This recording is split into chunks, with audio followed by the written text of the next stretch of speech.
तो देखो आज अपनी एक्सरसाइज है 13.1। तो फर्स्ट इसका जो पार्ट है वो ट्रू फॉल्स पे आपका,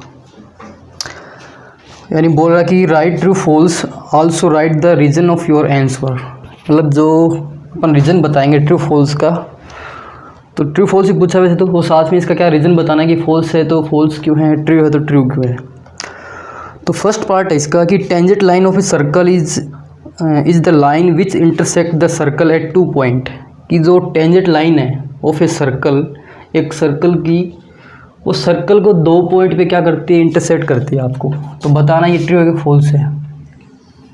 मान लीजिए ये सर्कल है, तो कह रहा है कि कोई भी टेंजेंट लाइन है तो वो सर्कल को 2 पॉइंट पे इंटरसेक्ट करती है। तो हमें पता है कि टेंजेंट लाइन सिर्फ ओनली 1 पॉइंट पे क्या करती है, इसको इंटरसेक्ट या टच करके जाती है। लेकिन यदि 2 पॉइंट पे इंटरसेक्ट करे तो उसका नाम क्या हो जाएगा, फिर सीकेंट हो जाएगा, है ना। कल ही बताया मैं आपको। लेकिन ये आपका क्या बनेगा, यदि कोई टेंजेंट है तो सर्कल को सिर्फ एक ही पॉइंट पे क्या करेगी, वो टच करेगी या इंटरसेक्ट करेगी। तो ये हो जाएगा आपका टेंजेंट। और यदि 2 पॉइंट पे कोई लाइन इंटरसेक्ट कर रही है तो वो सेकेंड होगा, नहीं कि टेंजेंट।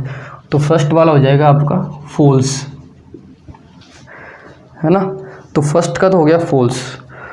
अब सेकंड में कह रहा है कि a tangent line X Y, यानी कि बोला कि एक टेंजेंट है, a tangent line X Y touch a circle at point P. कोई टेंजेंट है जो एक्स वाई लाइन है वो सर्कल को पी पॉइंट पे क्या कर रही है, टच कर रही है। Whether whose centre is O and Q tangent line is at different point. और क्यों उस टेंजेंट लाइन पे क्या डिफरेंट पॉइंट है, उस सर्कल का सेंटर दे रखा है आपको O, then O P equal to O Q. फिर कह रहा है तो बताओ ये O P equal to O Q होगा क्या। तो देखो जैसे ये सर्कल है ना, और सर्कल पे इन्होंने कहा कि इसका सेंटर है ओ, हो गया। फिर एक टेंजेंट लाइन है एक्स वाई, तो जैसे अपन ये एक्स वाई बना देते हैं, जो सर्कल को पी पॉइंट पे क्या करती है, टच कर रही है। यानी ये जो टेंजेंट है ये पी पॉइंट पे इसको क्या कर रही है, टच कर रही है। तो अब यदि अपन इनको आपस में ज्वाइन करें, जैसे ओ को पी से, ओ को दूसरा इन्होंने पॉइंट जो एक्स वाई पर वो क्यू दिया था, तो इस ओ को क्यू से अपन ऐसे ज्वाइन कर लें। अब ये क्या पूछ रहा है कि ओ पी इक्वल टू क्या होगा, ओ क्यू होगा या नहीं होगा। तो देखो ये एक राइट एंगल ट्रायंगल बन गया। कैसे, क्योंकि ये क्या है, इसकी रेडियस और ये क्या है, टेंजेंट। तो रेडियस और टेंजेंट के बीच में जो एंगल हमेशा बनता है कितने डिग्री का बनता है, 90 डिग्री का। और यदि ये एंगल 90 डिग्री का, इसका मतलब कि सामने साइड क्या बन गई, हाइपोटेनियस। तो कोई भी राइट एंगल ट्रायंगल है ना, ये 90 डिग्री है तो ये वाला इसका क्या होता है, हाइपोटेनियस। और हाइपोटेनियस तीनों साइडों में सबसे बड़ी साइड होती है ट्रायंगल में। भाई राइट एंगल ट्रायंगल है तो, और वैसे भी देखो 9th क्लास में है ना कि जो एंगल बड़ा होगा उसके सामने साइड भी बड़ी होती है, अपोजिट साइड। या तो वो लगाओ, नहीं तो हाइपोटेनियस जो होता है वो राइट एंगल ट्रायंगल में तीनों साइड में सबसे बड़ा होता है। तो इसका मतलब ये ओ क्यू है, ये किससे बड़ा हो गया, इन तीनों साइड से बड़ा ही होगा ये। तो न कि इसके इक्वल नहीं होगा ये कभी भी, ठीक है। यानी कि ओ क्यू है वो बड़ा हो सकता है ओ पी से, लेकिन इसके इक्वल नहीं आएगा कभी भी, क्योंकि ये राइट एंगल ट्रायंगल बन गया। और फिर से ये क्या हो गया, हाइपोटेनियस हो गया आपका। तो सेकंड वाला भी क्या हो जाएगा, फॉल्स हो जाएगा आपके पास, यानी ये भी क्या हो जाएगा, फॉल्स। अब देखो थर्ड है, इसी में फर्स्ट में 3 का है,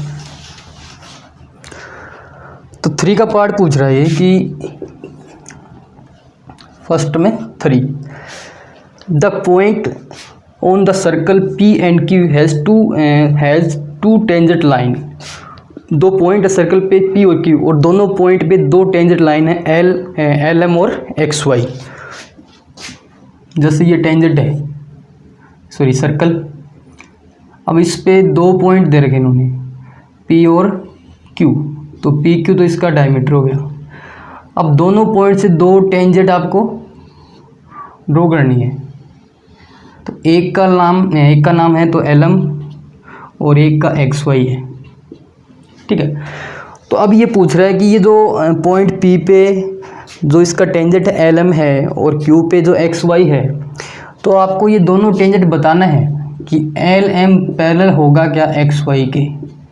तो मैंने कल ही बताया था कि टेंजेंट पे सर्कल पे दो टेंजेंट हमेशा क्या होती है, पैरेलल होती है। या फिर ये वाला रूल भी अपन लगा सकते हैं कि कोई भी दो टेंजेंट लाइन है और एक ट्रांसवर्सल लाइन है, तो ये वाले एंगल क्या होते हैं, इसके इंटीरियर एंगल होते हैं, और इंटीरियर एंगल का सम हमेशा क्या होता है, 180 डिग्री। तो देखो ये इसका सेंटर, तो ये इसकी रेडियस होगी, ये टेंजेंट है, तो ये वाला एंगल कितने डिग्री का है, 90 का। इधर ये भी कितने डिग्री का हो जाएगा, 90 का। तो इन दोनों एंगल का सम क्या आ रहा है, 180 आ रहा है। इसका मतलब ये दोनों लाइन आपस में क्या है, पैरेलल है। तो ये क्या हो जाएगा, ट्रू हो जाएगा इसमें। ठीक है, या तो वो लगाओ, नहीं तो टेंजेंट पे सर्कल पे दो टेंजेंट हमेशा क्या होती है, आपकी पैरेलल होती हैं। और नहीं तो ये वाला जो 9th में अपने पढ़ा है कि यदि दो इंटीरियर एंगल का सम 180 हो तो वो लाइंस क्या होती हैं, आपस में पैरेलल होती हैं आपके। तो ये तो हो गया पार्ट नंबर इसका 3। अब इसी में है 4। तो इसी का पार्ट है 4। अब पार्ट 4 है, तो ये कह रहा है कि the centre of circle O on the other circle whose centre is A. दो सर्कल है, एक का सेंटर ए है, एक का ओ है। If circle having centre O, a centre वाला circle pass through A and B point, जो ए और बी से क्या गुजर रहा है, such a way that A or B are on the line, then the tangent line draw from B will be passed through the intersecting point of both circle।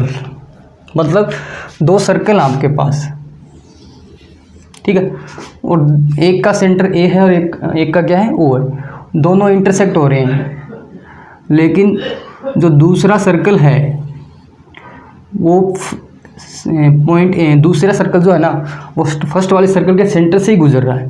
जैसे इसका centre O मान लें और दूसरे का सेंटर क्या है, ए है। अब ये ए और सेंटर वाला सर्कल इस ओ से गुजर रहा है, और साथ में कौन से पॉइंट से गुजर रहा है, बी से भी गुजर रहा है। इसका मतलब ये जो लाइन हो गई आपकी स्ट्रेट लाइन ए ओ बी हो गई। अब उसके बाद देखो ये क्या बोल रहा है कि ये दोनों सर्कल एक दूसरे को दो पॉइंट पे इंटरसेक्ट कर रहे हैं, इधर है ना, एक इस पॉइंट पे और एक इस पॉइंट पे। तो बोला यदि मैं बी से इसका टेंजेंट ड्रॉ करूं तो दोनों टेंजेंट जहां दोनों सर्कल इंटरसेक्ट कर रहे थे वहीं से गुजरेंगी। तो देखो यहीं से गुजरेंगी ये लाइन। यदि बी से अपन टेंजेंट इसका ड्रॉ करेंगे तो दोनों टेंजेंट जहाँ पे ये सर्कल इंटरसेक्ट कर रहे थे वहीं से जाएंगे आपकी। ये कंस्ट्रक्शन है 14 की एक्सरसाइज, वहाँ पे बिल्कुल डिटेल में पढ़ा जाएगा आपका। लेकिन आपको याद रखना है ये कि कोई भी दो सर्कल यदि एक दूसरे को इंटरसेक्ट कर रहे हैं, तो यदि बी पॉइंट से अपन टेंजेंट खींचेंगे तो जहाँ दोनों सर्कल एक दूसरे को इंटरसेक्ट कर रहे थे वहीं से टेंजेंट आपकी क्या होंगी, पास होंगी। ये ध्यान रखना है। तो ये वाला भी क्या हो जाएगा, ट्रू हो जाएगा। ठीक है, कि दो सर्कल थे, एक का सेंटर ओ था, दूसरे का ए है। ए वाला सर्कल क्या कर रहा है कि जो ओ वाला सेंटर वाला सर्कल है उस ओ पॉइंट से क्या कर रहा है, गुजर रहा है, साथ में बी से भी गुजर रहा है। अब यदि ये दोनों सर्कल एक दूसरे को इंटरसेक्ट कर रहे हैं तो ये कह रहा है कि यदि मैं बी से टेंजेंट ड्रॉ करूं तो ये उन दोनों पॉइंट से ही पास होगी जहाँ दोनों सर्कल एक दूसरे क्या कर रहे हैं, इंटरसेक्ट कर रहे हैं आपका। तो ये भी क्या हो जाएगा आपका, ट्रू। तो ये तो हो गया फर्स्ट क्वेश्चन कंप्लीट आपका। अब उसके बाद में सेकंड क्वेश्चन आपका फिल इन द ब्लैंक्स है कि tangent line can be draw from A point on circle. Circle पे एक पॉइंट है तो उससे कितनी टेंजेंट अपन ड्रॉ कर सकते हैं। जैसे इधर ले लिया पॉइंट, तो एक पॉइंट पे सिर्फ एक ही टेंजेंट आएगी आपकी, मीन्स वन टेंजेंट। ठीक है, एक ही टेंजेंट अपन क्या कर सकते हैं, ड्रॉ कर सकते हैं इस पे, एक पॉइंट पे। सर्कल के ऊपर होना चाहिए पॉइंट। तो सेकंड में जो फर्स्ट है उसमें तो आ जाएगा वन टेंजेंट। सेकंड वाला बोल रहा है इसी में ही, a line which intersect the circle at 2 point is known as. कि यदि ये सर्कल है और सर्कल में इसमें कोई एक लाइन इसको 2 पॉइंट पे इंटरसेक्ट कर रही है, एक इधर और एक इधर, तो इसको क्या बोलेंगे, तो इसका नाम होगा सीकेंट। तो ये सेकंड का हो जाएगा सीकेंट आपका। ठीक है, कल भी बताया था डेफिनेशन कि यदि कोई लाइन सर्कल को 2 पॉइंट पे इंटरसेक्ट करे तो उसको अपन क्या बोलते हैं, सीकेंट बोलते हैं। फिर थर्ड पार्ट है इसमें कि a circle can have parallel tangent line. एक सर्कल कितनी पैरेलल टेंजेंट लाइन मतलब ड्रॉ कर सकते हैं अपन। तो जैसे ये सर्कल है, जैसे ये मान लीजिए सर्कल है, तो इस पे कम से कम अपन 2 टेंजेंट लाइन ड्रॉ कर सकते हैं, है ना, यानी कम से कम 2 कि ये आपस में एक दूसरे को इंटरसेक्ट तो कहीं करेगी नहीं। तो इसका आंसर हो जाएगा 2 टेंजेंट लाइन। 4 का कह रहा है the common point of tangent line and circle is known as, कि जैसे ये सर्कल है तो जहाँ पे ये लाइन सर्कल को टच कर रही है तो इस पॉइंट का नाम क्या होगा। तो या तो इसको अपन बोलते हैं टेंजेंट पॉइंट, ठीक है, या तो क्या बोलते हैं टेंजेंट पॉइंट, यानी जहाँ पे ये लाइन सर्कल को टच कर रही है उस पॉइंट को या तो बोलेंगे टेंजेंट लाइन पॉइंट या फिर बोलेंगे point of contact, point of contact, ठीक है। तो या तो टेंजेंट पॉइंट बोल सकते हो या पॉइंट ऑफ कॉन्टैक्ट भी बोल सकते हो। हिंदी में बोलते हैं इसको स्पर्श बिंदु। तो ये आपका क्वेश्चन नंबर 2 भी कंप्लीट। अब उसके बाद देखो क्वेश्चन नंबर है आपका 3। 2 कंसेंट्रिक सर्कल दे रखे आपको कि 2 concentric circles have radius 5 centimetre 3 centimetre. अब कंसेंट्रिक सर्कल का मतलब इस प्रकार से 2 सर्कल हैं, तो एक का रेडियस दे रखा है 5, एक का दे रखा 3 centimetre. Find the length of code of circle which touch the small circle. उस कोड का लेंथ फाइंड आउट करना है जो उस कोड का लेंथ फाइंड आउट करना है जो क्या कर रहा है, स्मॉल सर्कल को टच करते हुए गुजर रही है। तो ये सेंटर हो गया, जैसे ये इस सर्कल छोटे वाले की रेडियस होगी, है ना, और हमें इसकी लेंथ फाइंड आउट करनी है, जो कोड की लेंथ फाइंड आउट करनी है, जो छोटे वाले को क्या करनी है, टच करते हुए पास हो रही है यहाँ से, ठीक है, इस प्रकार से। तो ये पूरी लेंथ हमें फाइंड आउट करनी। तो ये सेंटर हो गया, यहाँ से ये छोटे वाले की रेडियस है और ये क्या है, इसकी जो लार्ज सर्कल है उसकी रेडियस, यानी कि 5 सेंटीमीटर और ये इसकी 3 सेंटीमीटर। इस कोड को नाम दे दिया अपन AB, इसको कह दिया जैसे C। अब देखो हमें AB पूरा फाइंड आउट करना है, तो कैसे फाइंड आउट करेंगे।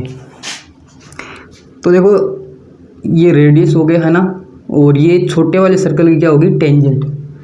तो रेडियस और टेंजेंट के बीच में एंगल कितने डिग्री का बनता है, 90 डिग्री का। इसका मतलब AOC क्या बन गया, एक राइट एंगल ट्राइंगल बन गया। तो सबसे पहले मैं यहाँ से क्या निकालूंगा, AC फाइंड आउट करूँगा। दूसरा जो इसका चैप्टर है 12 एक्सरसाइज का, वो पूरा सर्कल पे बेस है, तो एक छोटी सी थ्योरम यहाँ पे अपन यूज करेंगे वो। तो देखो पहले अपन लिख देते हैं कि from triangle AOC, right angle triangle है, तो 90 डिग्री के बिल्कुल अपोजिट साइड की होती है हाइपोटेन्यूस। तो पहले इसमें वो कर देंगे बाई पाइथागोरस थ्योरम। क्या होता है, हाइपोटेन्यूस का square equal to base square plus perpendicular square. अब इसमें वैल्यू पुट करें तो देखो क्या आएगा, हाइपोटेन्यूस का इसका OA square equal to AC square plus OC square. तो OA कितना दे रखा हमें, 5 का स्क्वायर, AC फाइंड आउट करना है, और OC दे रखा 3, तो 3 का स्क्वायर। तो AC स्क्वायर कितना आ गया अपने पास, 3 का स्क्वायर से माइनस कर दें तो 5 का स्क्वायर माइनस 3 का स्क्वायर, यानी कि 25 माइनस 9 16 आ गया। यानी AC जो स्क्वायर है वो 16, दैन AC इक्वल टू √16 यानी कि 4 सेंटीमीटर। AC आ गया मेरे पास कितना, 4 सेंटीमीटर।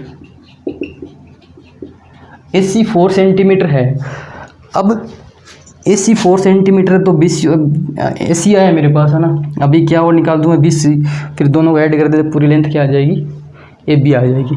तो उसके लिए देखो क्या करना पड़ेगा हमें कि जितनी लेंथ है, तो देखो यदि मैं AC का डबल कर देता हूँ तो मेरे पास ये पूरी लाइन आ जाएगी AB। एक थ्योरम है 12th के चैप्टर में कि सर्कल का जो सेंटर है वो इसके सामने वाली कोड को परपेंडिकुलर बाइसेक्टर करता है, यानी इधर एंगल 90 डिग्री का और इसको 2 इक्वल पार्ट में डिवाइड करेगा। इसका मतलब जितना AC उतना ही क्या हो जाएगा, BC हो जाएगा। मीन्स यदि मेरे को AB निकालना है तो मैं इसका क्या कर देता हूँ, डबल कर देता हूँ, यानी कि 2 × 4 8 सेंटीमीटर आ जाएगा इसका। ठीक है, 2 कंसेंट्रिक सर्कल अपने पास गिवन थे, एक का रेडियस 5 था, एक का 3 था। तो पूछ रहा था कि उस कोड का लेंथ फाइंड आउट करना है, जो छोटे वालों क्या कर रही है, टच करके जा रही है। तो उसके लिए अपन ने क्या किया, एक राइट एंगल ट्रायंगल हमारा बन गया, वहाँ से अपन ने ये AC फाइंड आउट कर दिया। अब AC का डबल करेंगे तो अपने पास क्या आएगा, AB, क्योंकि सर्कल का सेंटर है वो अपोजिट कोड को परपेंडिकुलर बाइसेक्टर करता है, यानी इधर एंगल 90 डिग्री का और ये दोनों साइड आपस में क्या होती है, इक्वल, AC = BC। तो ये तो हो गया क्वेश्चन नंबर आपका 3। अब देखो क्वेश्चन नंबर 4, यानी क्वेश्चन नंबर आपका 4 है। तो इसमें गिवन है कि the length of tangent line is 4 centimetre, draw from any point 10 centimetre away from the centre of circle. एक टेंजेंट है जिसका लेंथ कितना है, 4 सेंटीमीटर, उस सर्कल के बाहर कोई पॉइंट है, कितनी दूरी पे है वो डिस्टेंस पे पॉइंट 10 सेंटीमीटर है, वहाँ से टेंजेंट ड्रॉ करनी है हमें। Then what will be the radius of circle, तो बताओ सर्कल की रेडियस क्या हो। तो देखो जैसे ये सर्कल है, ठीक है, ये सेंटर हो गया। अब इसके सेंटर से 10 सेंटीमीटर दूर, मतलब ये जो लेंथ है, यहाँ पे कोई पॉइंट है P। अब यहाँ से टेंजेंट ड्रॉ करनी है हमें, जैसे इस प्रकार से। अब इसका जो लेंथ है वो कितना है, 4 सेंटीमीटर। तो पूछ रहा है बताओ ये सर्कल की रेडियस कितनी होगी। तो देखो रेडियस और टेंजेंट के बीच में एंगल कितने डिग्री का होता है, 90 डिग्री का होता है। ये वो हो गया, ये P, ये बोल देते हैं A। तो एक राइट एंगल ट्रायंगल बन गया अपने पास, है ना। तो from triangle AOP by Pythagoras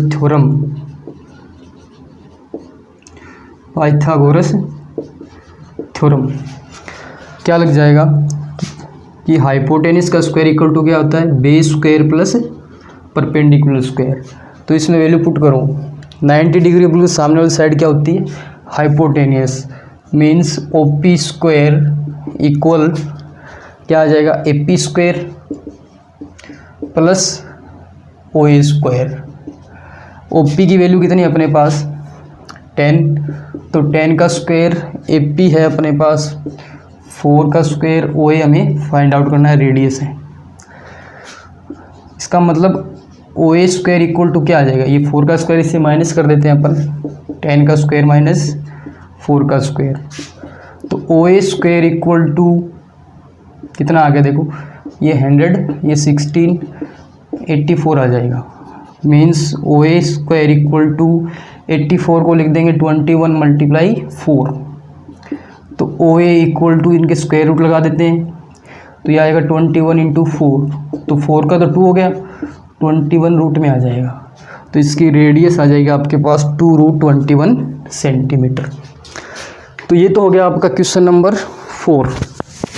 अब देखो क्वेश्चन नंबर है 5।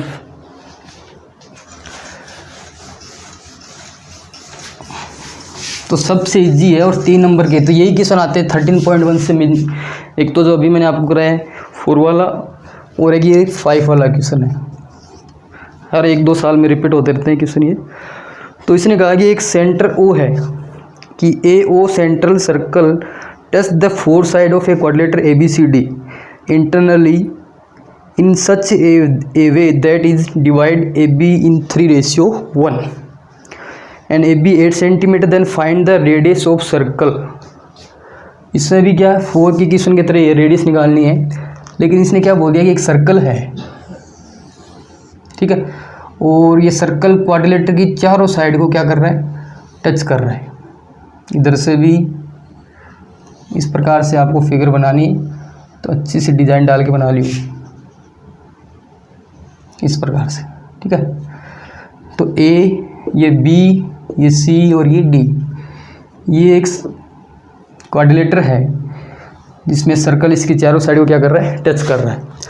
अब इसने ऐसा बोला है कि इसका जो सेंटर ओ है, जैसे ये सेंटर है ओ, तो ये जो लेंथ है ओ ए, ये इन्होंने दे दिया 10 सेंटीमीटर, यानी कि ओ ए है वो दे रखा है 10 सेंटीमीटर। दूसरा ए बी दे रखा है 8 सेंटीमीटर। अब ये कह रहा है कि इसका जो सेंटर ओ है ना सर्कल का, वो इस ए बी लाइन को 3:1 में डिवाइड कर रहा है, यानी कि ये जो सेंटर है इस लाइन ए बी को 3:1 में, मतलब ये पार्ट 3 है और ये कितना है 1 है। अब हमें ये रेडियस का मतलब ये सेंटर से सर्कल का बीच का डिस्टेंस ये वाली फाइंड आउट करनी है, जैसे इसको आर बोल देते हैं अपन। तो देखो ये रेडियस हो गया, ये टेंजेंट है, तो ये एंगल कितने डिग्री का बनेगा, 90 डिग्री का। तो एक तो अपन क्या ले लेंगे, राइट एंगल ट्राइंगल ले लेंगे ए ओ ई। अब ए ओ ई में हमें दो साइड गिवन होनी चाहिए, लेकिन हमारे पास सिर्फ कितनी है, ओ ई दे रखा ना, ए ई है और ओ ई तो हमें फाइंड आउट करना है। अब ए ई कैसे निकालेंगे, तो देखो ए ई कैसे फाइंड आउट करें, जैसे ये ए बी टोटल कितना दे रखा है आपको, 8 सेंटीमीटर दे रखा है, और बीच में पॉइंट क्या इधर ई। तो सेंटर क्या कर रहा है, इसको 3:1 में डिवाइड कर, मतलब इधर वाला पार्ट 3 इधर वाला 1। तो यदि मेरे को ए ई फाइंड आउट करना है तो कैसे निकालूंगा, ए ई का रेशियो लिखो ऊपर, नीचे टोटल रेशियो कितना हो जाएगा, 3 1 = 4 हो जाएगा। तो अब 1 में 4 और मल्टीप्लाई में इसके टोटल लेंथ कितना है 8, तो ये कितना आ जाएगा 6 सेंटीमीटर आ जाएगा ये वाला, ये 6 है तो ये कितना आ जाएगा 2 सेंटीमीटर। ठीक है, इसका मतलब क्या हो गया कि अपने पास ए ई कितना आ गया 6 सेंटीमीटर और बी कितना आ गया 2, टोटल कितना है ये 8 है। अब ये राइट एंगल ट्राइंगल ले लेंगे अपन कि फ्रॉम ट्राइंगल ए ओ ई। अब इसमें देखो वही पाइथागोरस थ्योरम लगा सकते हैं कि भाई Pythagoras theorem, hypotenuse square equal to base square plus perpendicular square. तो हाइपोटेनियस कितना है इसका 90 डिग्री सामने वाली साइड, यानी कि ओ ए, और base square plus perpendicular square यानी कि ओ ई स्क्वायर। तो ओ ए कितना आपका 10 का स्क्वायर और ए ई कितना है 6 का स्क्वायर और ओ ई यानी कि रेडियस है इसकी, तो ये हो गया 100 और ये 36 प्लस आर का स्क्वायर। तो ये R square equal to 100 minus आ जाएगा 36 यानी कि 64। तो रेडियस इसका आ जाएगा 64 का स्क्वायर रूट कर देते हैं 8 सेंटीमीटर, यानी इसकी रेडियस कितनी आ जाएगी आपकी 8 सेंटीमीटर। तो ये अपने हो गए क्वेश्चन नंबर 5। अब देखो तुम्हें यदि ये सब मतलब ठीक ठाक लग रहा है तो लाइक और शेयर कमेंट जो भी करना कर दिया करो, क्योंकि बड़ी मेहनत से बना रहे हैं हम लोग और हमें पता भी नहीं तुम लोग देख रहे हो कि नहीं देख रहे हो। तो कमेंट में कुछ लिख दिया करो जैसा भी तुम्हें लिख रहा है, ठीक है।